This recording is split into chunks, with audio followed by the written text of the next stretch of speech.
Assalamualaikum warahmatullahi wabarakatuh. Jumpa lagi dengan channel Geopark Galunggung.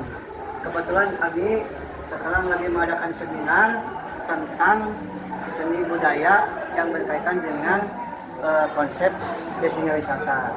Kebetulan ada narasumber Pak Dede Farhan ya, dari Bandung dan asli orang Tasik kebetulan.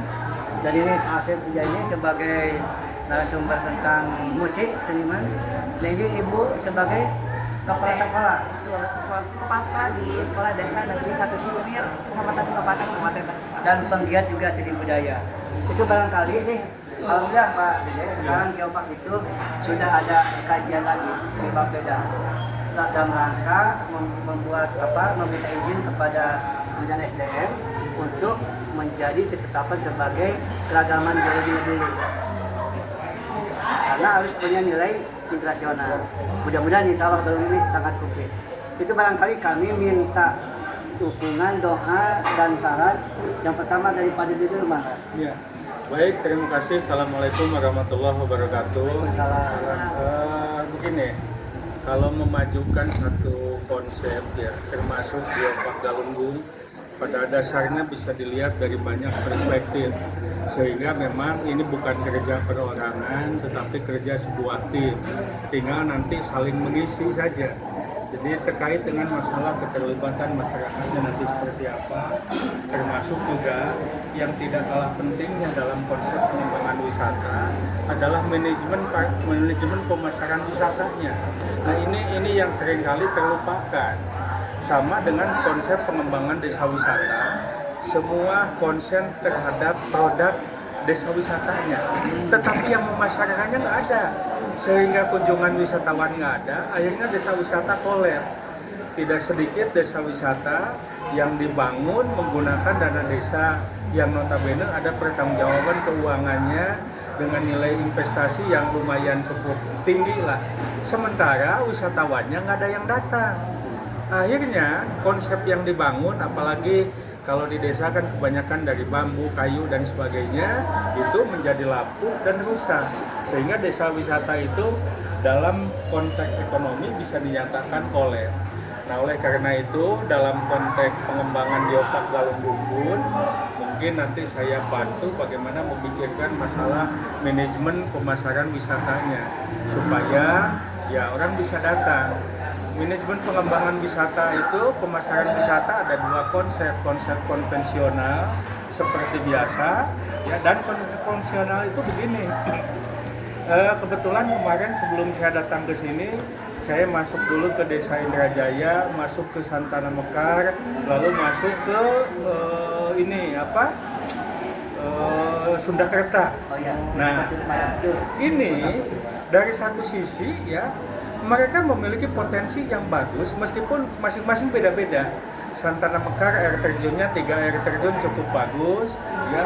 Sundakerta di samping budayanya juga dia memiliki agak hot spring dan lain sebagainya.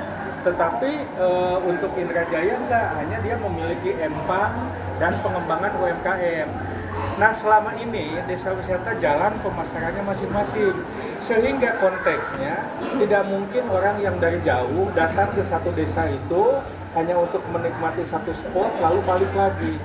Nah, konteksnya dalam manajemen pemasaran wisata konvensional digabung aja karena 3 desa itu berdekatan. Jadi penawaran produk ke hotel-hotel kemana-mana itu, jadi meskipun tidak menyebutkan desa per desanya, dari mulai ke empang, tempat makan, homestay bagus, untuk air terjunnya ada di desa yang berbeda. Masuk juga ke desa yang berbeda air terjun itu, spotnya bagus. Untuk budaya, hot spring dan sebagainya, hutan pinus miliknya di Sundakerta. Artinya apa? Biaya pemasaran ini digabung aja dari 3 desa patungan gitu. Setelah itu paket pemasarannya misalnya konsep 3 hari 2 malam wisata di 3 itulah. Nama nanti bisa dipilih menggunakan paket pemasaran apa. Jadi nanti pendapatannya merata ke 3 desa itu. Tetapi konsep pemasaran juga biayanya nanti ditanggung bersama. Lebih murah. Ya, lebih murah. Yang keduanya menggunakan platform digital, khususnya media sosial, YouTube, Instagram, Twitter dan lain sebagainya. Nah, termasuk dalam hal ini Jangan asal ngerekam bikin lalu diupload ke YouTube. Ada bagusnya gunakan para content provider. Iya. Anak-anak sekarang ini udah bagus. Jadi maksudnya begini, pemasaran ini ditujukan kepada kaum milenial ya, khususnya yang mengerti, memahami bahasa dan gaya mereka adalah konten-konten yang relatif milenial juga. Kadangkala kita melakukan pendekatan konsep menurut usia kita, di mana ketika dipasarkan lewat YouTube, lewat Twitter, nggak bisa diterima oleh mereka, karena ini bahasa pemasaran, ini bahasa kolot, gitu. Nah, oleh karena itu konten provider, konten kreator menjadi penting untuk dilibatkan, sehingga subjek-subjek yang dipasarkan itu bisa diterima oleh publik. Nah, begitupun nanti dengan Geopark Galunggung, konten kreator bisa mengemas dari perspektif anak-anak milenial, sehingga ketika segmen yang dibidik milenial yang notabene untuk Indonesia saat ini menempati hampir 58% loh. Jadi marketnya sangat potensial. Gunakan mereka, penetrasi pasarnya bagus, sehingga yang datang pun harapannya akan lebih bagus. Begitu saja dari saya. Assalamualaikum warahmatullahi wabarakatuh. Terima kasih. Kebetulan Pak, di konsep Geopark ini ada pemuda Geopark. Nanti akan dimanfaatkan. Terima kasih nih, sangat nyambung sekali.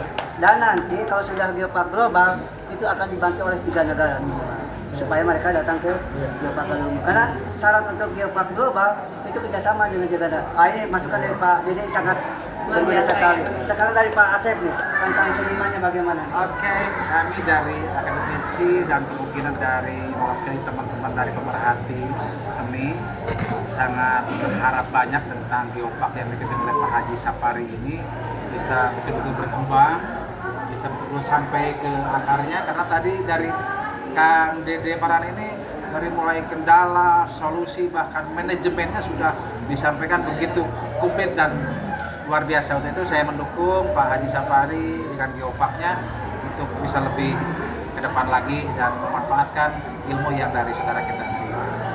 Demikian, terima kasih. Mungkin nanti seniman-seniman binaan Pak Asep Iya. atau rekan-rekan bisa ditampilkan di objek Ditampilkan wisata. kolaborasi antara pelaku seni dengan pemerintah daerah dan dengan tentunya dengan Geopark. Ya, karena nanti Pak Dede insya Allah Iya. sudah ada izin dari kementerian akan dibentuk badan pengelola. Iya. Kami belajar di Geopark Langkawi Malaysia. Disuguhin tadi payung, mungkin payung juga dari Tasik.